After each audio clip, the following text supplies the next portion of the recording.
Abra sua Bíblia, Romanos capítulo 8.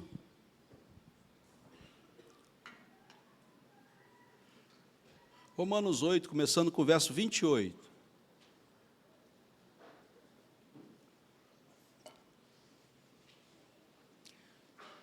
Romanos 8, começando com o verso de número 28.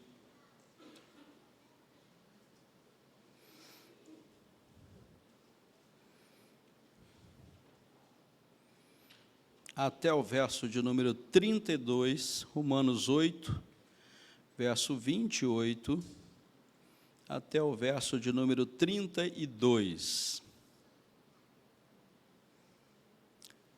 Sabemos que todas as coisas cooperam para o bem daqueles que amam a Deus, daqueles que são chamados segundo o seu propósito.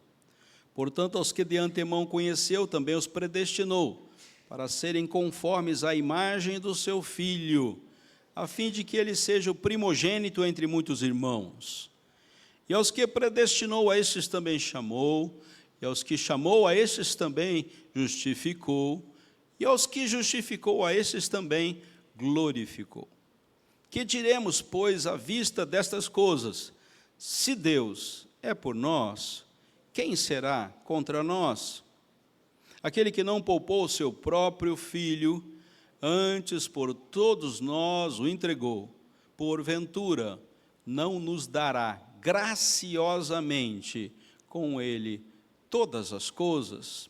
Senhor Deus, obrigado pela Tua palavra, palavra viva, poderosa, palavra que tem o poder de nos fazer santos e nos dar herança em Cristo. Obrigado porque esta palavra é a verdade e ela nos conduz na nossa vida, tempo que temos para viver aqui na terra, Senhor. Teu Santo Espírito ilumina nossos corações e nossas mentes para a compreensão da mesma e andarmos segundo a Tua vontade, boa, perfeita e agradável para nós. Grande alegria, Senhor Deus, de termos a Tua palavra em nossas mãos. E nesse dia separado para o Teu culto e adoração, meditamos nela como igreja Tua. Assim oramos, em nome de Cristo Jesus. Amém. Queridos, o texto é um texto que nos desafia a olhar para Deus. Portanto, Deus sempre tem o melhor. Deus nunca em momento algum tem o pior para nós. Não há possibilidade na agenda soberana de Deus, Deus ter algo mal para o seu povo e para a sua igreja.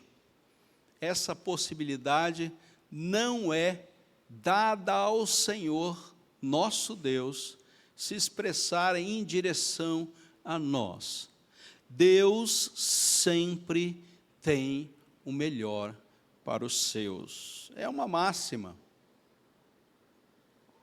que nos desafia, porque a gente está olhando o que é bom e o que é ruim com os nossos olhos. E a gente não tem a dimensão do eterno. A gente só tem a dimensão do circunstancial. E a possibilidade de vermos o eterno não nos é dada. E nem sempre nós achamos que o melhor de Deus bate com o melhor que nós queremos. E o problema aqui não está Deus não ter o melhor para nós, mas aqui o problema é nós não termos a dimensão do que é o melhor para nós.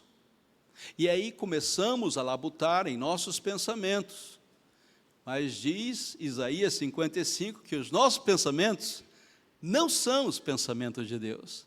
E os nossos caminhos não são os caminhos de Deus. E aí nós entramos numa dificuldade muito grande, porque nós queremos que coadune os pensamentos de Deus com os nossos pensamentos. Afinal, nós temos uma vontade, um querer, um desenvolver da nossa caminhada de fé. Então, essa é a grande luta que nós temos no tempo presente, porque se o meu pensamento não bate com o pensamento de Deus, a gente começa a ter dificuldade para escolher os nossos caminhos. Nós começamos a labutar entre dois senhores, entre duas vontades. para piorar, nós temos uma intervenção do mal. Então, se Deus tem sempre o melhor para nós, o mal sempre tem o pior para nós. Então, nós temos a vontade de Deus, a vontade do homem e a intervenção do mal. O mal não é aqui na mesma posição do querer de Deus. De forma alguma, o mal tem a limitação da sua maldade. Ele interfere em nossas vidas, ele nos faz enfrentar muitas tentações, passamos por muitas tribulações, mas isso é uma realidade que Deus administra na sua soberana vontade. Portanto, hoje é importante entendermos isso, que existe uma vontade decretiva, aquilo que Deus diz que vai acontecer e vai acontecer. Existe uma vontade alternativa, eu posso querer caminhar nas minhas direções, fazer o que eu quero, e existe uma vontade maléfica, que quer nos tirar do caminho que Deus propôs para nós, para a sua única glória. E nós temos que lidar com isso em todos os nossos momentos, em todas as circunstâncias. E essa luta está presente para a vida do cristão até que ele chegue na glória. Portanto, ilustração, é uma criança meio rebelde, meio brava, meio opositora da vontade dos seus pais, uma criança pequena, né? Está na sua casa tranquilamente, o pai dá umas ordens para ela, ela diz, não, eu não quero obedecer, né? Então, e o pai hoje deve ter mais dificuldade do que antigamente, né? Hoje tem que dialogar, tem que ver se a criança, não vai atrapalhar o desenvolvimento da criança, né? Você tem que contornar essa vontade maligna da criança de desobedecer. Aí você dá uma balinha e tenta convencer, e tenta negociar, e a criança continua irredutível no seu querer, em contrariar a vontade dos seus pais, e essa criança, ainda criança, pega a sua mochila, o seu lanchinho da escola secular, põe ali um pãozinho, põe ali um suquinho, e falou, eu vou embora dessa casa. E a criança resolve ir embora de casa. E o pai e a mãe, com toda a sua delicadeza e com toda a sua psicologia, né, tenta negociar mais uma vez, mas ela está irredutível, ela sai de casa, abre a porta e vai embora. E os pais ficam sem saber o que fazer, mas vamos ver até onde ela vai.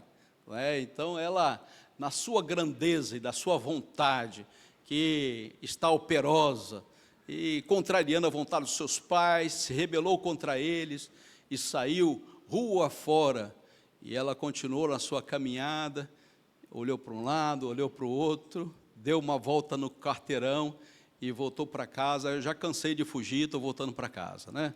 Então, e os pais, claro, não são relapsos, acompanhar a criança na sua fuga, mas o máximo que essa criança consegue fazer é dar uma volta no quarteirão e voltar para casa, irmãos. Não tem outro caminho para nós. Não tem outro caminho para o cristão. O máximo que a gente consegue fazer, e o mal consegue fazer conosco, é dar uma volta no quarteirão. Em poucos minutos, você volta para casa. Assim Deus age com os seus. Deus sempre tem o melhor. O contexto da carta é um contexto de perseguição, irmãos. É um contexto de sofrimento e é um contexto de morte. Os capítulos anteriores vão falar disso, né? Mas a grande pergunta hoje, se Deus tem sempre o melhor, se Deus nos ama, por que nós sofremos? Porque o sofrimento nos conduz. Deus não perde o seu controle e não erra em nenhum dos seus propósitos, mas por que nós, como cristãos, estamos sofrendo? Porque há sofrimento em nossa existência. O crente pode confiar em Deus sempre, que sempre tem o melhor, porque se o plano de Deus é de Deus, ele é soberano, ele é redentor e ele é garantido por Jesus Cristo. Esse plano de Deus nunca vai falhar. Não há a menor possibilidade que nós, como homens, criaturas, e o mal tentando nos levar em direção distante de Deus, não há nenhuma possibilidade que Deus deixe de ser Deus nos seus planos. Deus nunca falhará naquilo que Ele projetou. Portanto, Ele é Deus, Ele é o Senhor, Ele conduz as nossas vidas. Nós temos que estar plenamente certos de que mesmo diante de todo o sofrimento que possamos passar aqui na terra, Deus nunca falhará naquilo que Ele preordenou.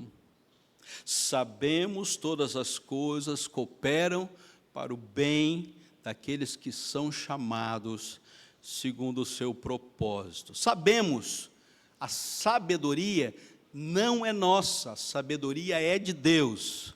Quando a sabedoria do homem, essa sabedoria é limitada. Quando a sabedoria é de Deus, essa sabedoria é infinita. E essa é uma certeza teológica que nós temos. Pelo conhecimento de Deus, nós sabemos que Deus conduz na sua soberania. Deus não está cansado, sentado numa cadeira de balanço, esperando que nós façamos com que as coisas aconteçam. Queridos, nós estamos muito enganados. Deus está governando todas as coisas, e todas as coisas incluem momentos alegres e momentos tristes. E os momentos alegres nós nos alegramos, e os momentos tristes nós nos entristecemos. Portanto, nós temos uma relação direta com Deus. Cooperam a capacidade de trabalhar todas as coisas juntas em direção à sua divina vontade. Deus, queridos, é mais, Deus não é menos. Deus sempre será operativo, e há uma cooperação desta vontade soberana de Deus para a nossa existência. Nós temos o bem definido no verso 29, e o bem que Deus tem para nós é nos conformarmos à pessoa de Jesus Cristo. Estamos sempre caminhando nessa direção, e cada vez mais próximos do nosso irmão maior, do primogênito, nos aproximamos de Jesus. Não nos conformamos com o mundo, nem com os males desse mundo, mas nos conformamos a Cristo. E este é o grande bem. Cada circunstância, seja ela alegre ou triste, vai nos conformar à pessoa de Jesus. E não vai nos conformar ao mundo, e aqui mundo, ideologias, pensamentos, orientações fora de Deus. Tão importante que nós entendamos que nós somos chamados segundo o seu propósito e segundo a sua vontade. Essa leitura é a leitura da escolha. Foi Deus que buscou cada um de nós. E nós viemos esta manhã pelas próprias pernas, porque Deus nos conduziu. Entramos na igreja, sentamos nos bancos, louvamos e adorando a Deus, porque fomos chamados segundo o seu propósito, segundo o seu querer. Em primeiro lugar, queridos, esta verdade nos mostra que o melhor de Deus está firmado no seu decreto soberano. Todas as coisas cooperam. O melhor de Deus está firmado no seu decreto soberano, naquilo que Deus escreveu com a sua própria caneta, não naquilo que o mal pôde intervir e nem naquilo que eu quis que acontecesse. dei a volta no quarteirão, mas voltei para casa. Não tem outra decisão que mude o meu voltar, porque fui levado e conduzido por Deus durante toda a minha vida, diante de todo o seu querer. Sejam dias alegres, sejam dias tristes, Deus não deixou de ser Deus e não deixou de decretar a nossa história. Em momento algum, Deus nos dá a liberdade para fugirmos dele, porque esta liberdade já foi conquistada por Cristo Jesus na cruz e nos reconduziu à ação decretiva de Deus. E o nosso tempo, que eram tempos de inconformidade com a vontade de Deus, agora passam a ser eternos. Nada é acidental na vida do cristão. Nada acontece por acidente. Deus é o Senhor da minha e da sua história e de toda a sua criação. Portanto, queridos, Deus governa até as suas adversidades. Até as suas adversidades serão conduzidas para a glória de Deus. Portanto, descansar, mesmo quando não entendemos, é imperativo. Não deixe que as caraminholas e dos seus pensamentos o conduzam a outra leitura, porque o decreto de Deus e o querer de Deus faz-nos descansar nele e não nos estressarmos nele. Aquilo que Deus assim o escreveu para que nós descansemos na sua vontade, e essa vontade sempre será, e na direção da sua vontade sempre teremos algo bom, perfeito e agradável. Não há nenhuma possibilidade que Deus fale em nenhum dos seus decretos, queridos. A vontade de Deus se manifesta imperativamente sobre o nosso ser e o nosso querer. O que nos atinge, primeiro passou pelo decreto de Deus. Não foi acidente, foi o querer de Deus para nós. E esse querer se manifesta dentro de uma eternidade. Ele quer, desde antes da criação de todas as coisas, e Ele quer, depois e no fim de todas as coisas. Portanto, Deus é Deus. Uma leitura difícil para os cristãos do tempo presente. E poucos leem a Bíblia como está sendo dito nesse sermão. Pouquíssimos cristãos no nosso tempo estão vendo Deus como Deus. E isso nos dá uma tarefa muito difícil, como igreja cristã. Reconduzirmos o pensamento cristão em direção a um Deus que tem uma vontade, e tem uma vontade eterna para todos nós. Segundo lugar, o melhor de Deus também visa nossa conformidade com Cristo. Eu creio que aqui está o grande segredo desse querer de Deus, porque até chegarmos na glória, estamos em estado de imperfeição, queridos. E há um caminhar diário em direção a Cristo Jesus. E cada dia que lemos, e cada dia que oramos, e cada dia que estamos em comunhão, nós somos conduzidos pelo Espírito Santo de Deus nesta conformidade da imagem de Cristo. Ele é o primogênito entre muitos irmãos, então olhe para Cristo, fixe sua fé nele e caminhe nessa conformidade. O bem não é a prosperidade imediata. O bem é nós nos aproximarmos a cada dia mais da pessoa de Cristo Jesus, com cada verdade, com cada promessa, com cada entendimento, com cada luta, com cada adversidade e com cada tribulação.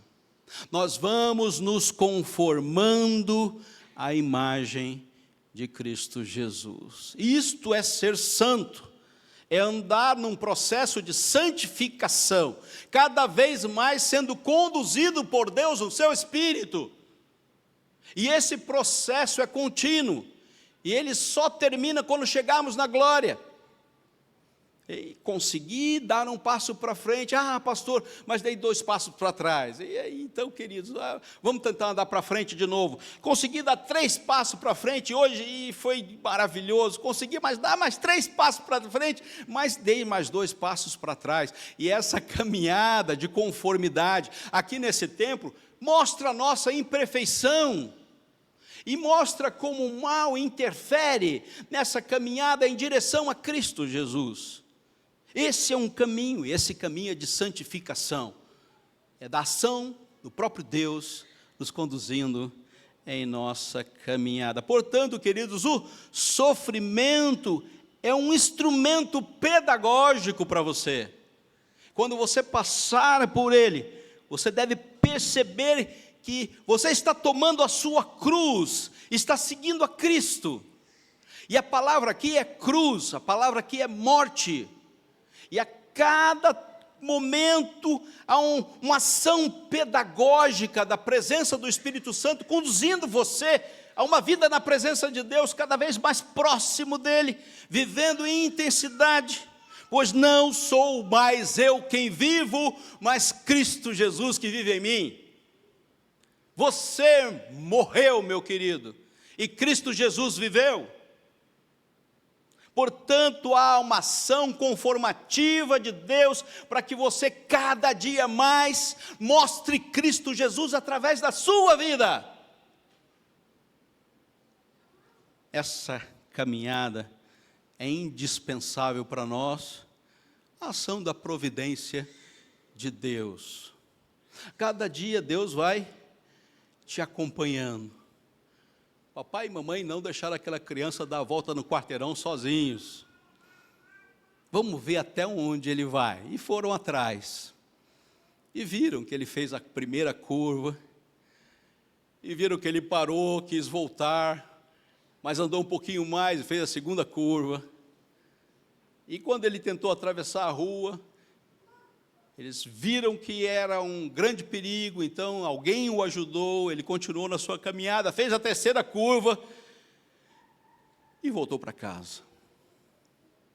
Deus não perde o seu governo, queridos, não perde a sua direção, mas você está prosseguindo numa ação conformativa à pessoa de Cristo Jesus. Esse é o bem, esse é o alvo, esse é o sofrimento. Porque Deus quer formar o seu caráter, meu irmão, não o seu conforto. Ele não quer que você fique bem à vontade nesse mundo. Ele quer que seu caráter se conforme ao caráter de Cristo. Que você não aceite a negociata, que você não entre na negociação. O mal não vai te levar na direção contrária ao caminho de Deus. Ele quer mudar o seu caráter, não a capacidade de nós sermos uma grande igreja com grandes templos. Ele quer que você ande no seu caminho, e esse caminho é o caminho de Cristo Jesus.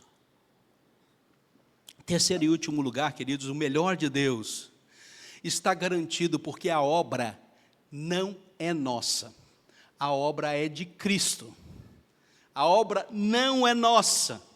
Nós não estamos fazendo a grande obra de Deus, porque a obra de Deus já foi feita na pessoa de Jesus Cristo.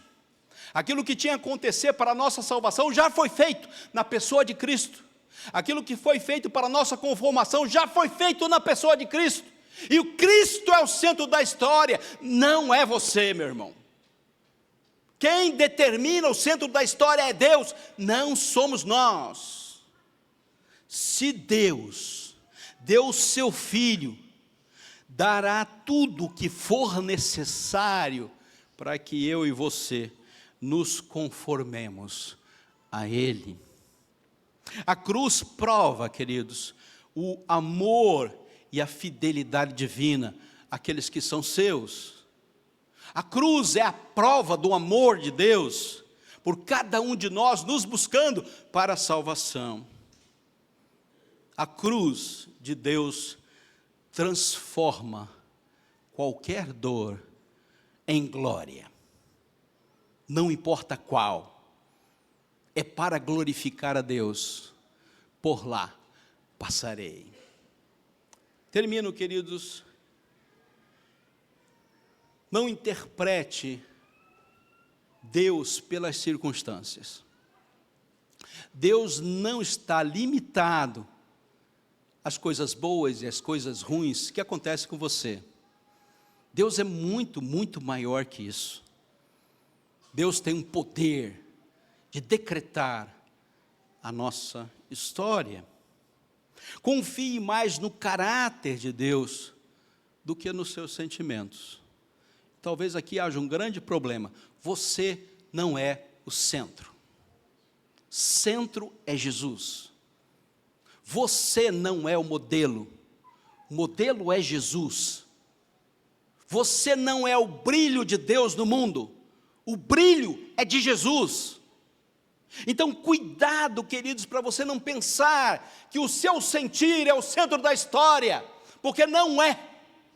O centro da história é o sentir de Deus, e todos nós nos conformamos a Ele, seja na alegria ou na tristeza. Veja as provações como um instrumento de crescimento, queridos.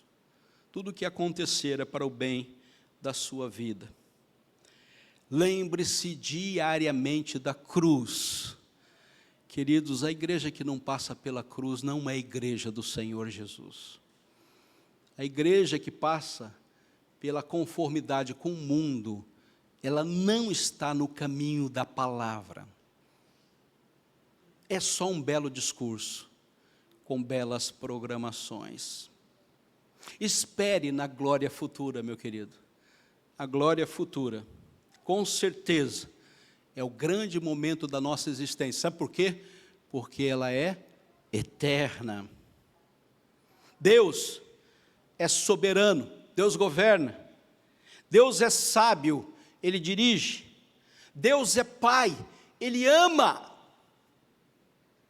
Uma última pergunta para você pensar nesta manhã. Você confia que o plano de Deus é melhor que o seu? Ou você acha que o seu plano é melhor que Deus?